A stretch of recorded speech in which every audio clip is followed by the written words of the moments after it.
Tra le varie possibilità delle dirette streaming c'è anche il Virtual Set. Kino Movies ne ha realizzato uno proprio la settimana scorsa.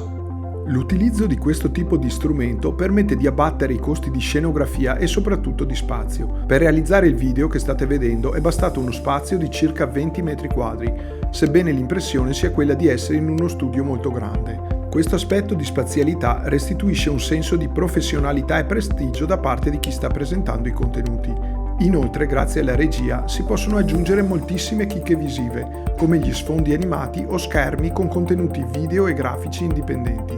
Scegliere questo tipo di ambientazione deve essere una scelta di gusto e di coerenza col proprio brand e i contenuti di cui si va a parlare. Inoltre l'ambiente può risultare freddo o impersonale. A questo problema però si può ovviare disegnando e personalizzando totalmente la scenografia sulla base delle proprie esigenze.